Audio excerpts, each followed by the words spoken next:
Winter has always been the ultimate test of human intelligence. Long before electricity, central heating, or even glass windows, winter was not a season. It was an enemy. It froze rivers solid, buried villages in snow, and killed more people than wars ever did.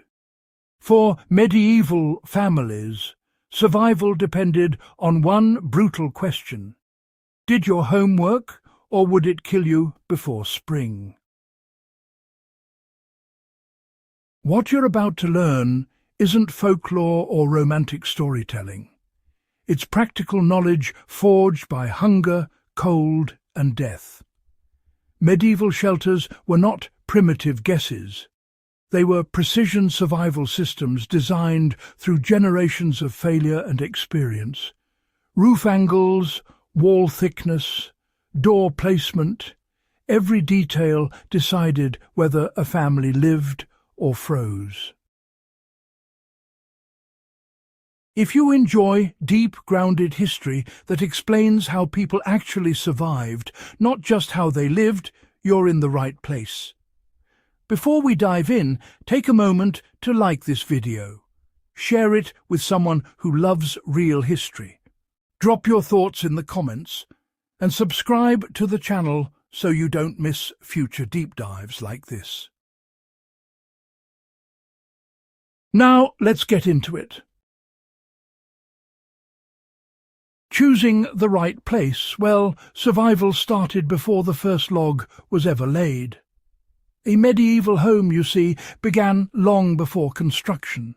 The wrong location could doom a family, no matter how well the house was built. Builders, they looked for south or southeast, facing slopes, because winter sunlight mattered more than anything else. Even the weakest sun could warm walls and interiors if it was used correctly. Hillsides also blocked those deadly northern winds that stripped heat from buildings faster than fires could ever replace it. Homes were never placed at the very top of hills, where wind attacked from all sides, or deep down in valleys, where cold air and moisture just pooled. The ideal spot was, well, halfway up a slope, dry, sheltered, and naturally warmer. Nearby, water did matter, but not too close, you know. Flooding in spring could destroy everything. Forest edges were absolutely prized, because firewood meant survival, and carrying heavy logs through snow, well, that drained precious energy. This was not guesswork, not at all. These decisions were learned, tested, and remembered. A bad site meant death. A good one, well, that meant another generation survived. The hut was, in a sense, a wooden machine designed to hold heat. You see, medieval huts were built like heat traps. Thick logs, often as much as 40 centimetres across, formed the walls, soaking up warmth from the hearth during the day and releasing it slowly as the night wore on. The logs were fitted so tightly that, well, the wind simply had nowhere to enter. Every seam was packed with moss, clay, straw, and even animal hair, all swelling when damp and tightening the structure even more. Walls were sometimes coated with clay mixed with manure and straw, creating this hard outer shell that blocked both wind and moisture. Floors, on the other hand, were made of compacted earth layered with insulation underneath and straw or skins above. Folks back then treated cold from the ground just as seriously as cold from the air. The roof, now, was the most critical element of all. It was built steep enough to shed heavy snow, yet thick enough to trap warmth inside. Birch bark was used to stop water, while moss and hay provided insulation. Turf sealed everything, and over time grass would grow on top, turning the roof into a kind of living insulation. Snow itself became an ally, forming an insulating blanket that helped hold warmth inside. Windows were tiny and, well, pretty rare, often covered with animal bladder or oiled parchment to keep out the chill. Doors were doubled, with an airlock space in between, just to trap the warmth inside. Thresholds were set high to stop the creeping cold from sneaking in. Since warm air rises, beds were actually raised up off the ground. Nothing about these choices was accidental. Every detail mattered for survival. Dugouts, those underground shelters that really beat the cold, were not just desperation shelters. In fact, they were among the most efficient homes ever built for cold climates. Just 1 or 2 meters underground, temperatures stayed stable, even during the most brutal freezes. The earth itself became both insulation and a kind of heat storage. It's honestly quite ingenious. These homes used reinforced walls, layered roofs, and carefully planned ventilation.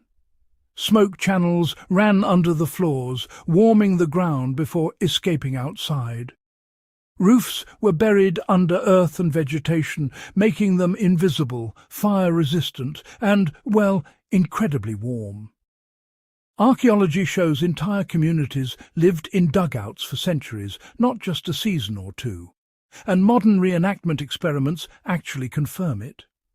A properly built dugout requires only a few logs a day to stay warm. That kind of fuel efficiency really meant survival. The hearth was everything.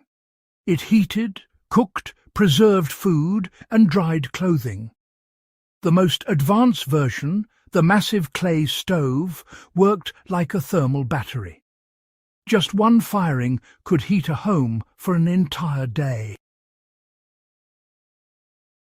Smoke channels forced heat to travel long paths through stone and clay before exiting, squeezing every bit of warmth from the fire. Sleeping platforms built directly on the stove stayed warm even in extreme cold. Food was smoked, dried and preserved using the same heat that kept people alive. Firewood preparation was relentless. 15 to 20 cubic meters per family was normal. Wet wood meant wasted energy. Poor maintenance meant fire or poisoning. Skill with fire was, really, survival itself. Temporary shelters, well, they were absolutely crucial for surviving the night outdoors. Travellers, hunters and shepherds couldn't always make it back home, These makeshift shelters truly saved lives. Branch huts were used to block the wind. Canopies, on the other hand, reflected the heat from the fire. Snow shelters, interestingly enough, trapped warmth even better than wood. And earth pits, they hid people from both the wind and lurking predators. Every shelter, really, worked with physics, not against it. The wind was blocked, the ground was insulated, and fire was carefully controlled. Survival in these situations depended on speed, experience, and, of course, understanding nature's rules. Ventilation was a matter of life and death. Too much or too little, and, well, the results could be fatal. Warmth without airflow killed silently, often before anyone even realized there was a problem. Carbon monoxide and dampness were, frankly, just as deadly. Dugouts made use of vertical ventilation shafts, while huts depended on stove drafts and carefully controlled gaps. And, some of the more advanced homes even featured underground air channels that pre-warmed the incoming air. These systems were all about finding the right balance between keeping the heat in and making sure the air stayed breathable. It really was primitive engineering, but honestly it was guided by consequences that could be deadly if ignored. So, why did these shelters actually work? Well, medieval shelters succeeded because they respected reality. They made use of mass, layering, earth and airflow. Nothing was wasted. Every single design choice was a direct answer to a problem that winter created. These were not just simple homes. They were, in every sense, survival machines. In conclusion, medieval people didn't make it through winter by sheer luck. They survived because they understood their environment better than, honestly, most modern people ever will. Their shelters were, you might say, lessons written in wood, earth and fire. If you found this breakdown useful, please share it with someone who appreciates real history. Leave a comment about which survival technique impressed you the most. And don't forget to subscribe to the channel, because, truly, this knowledge still matters, and there's so much more to uncover.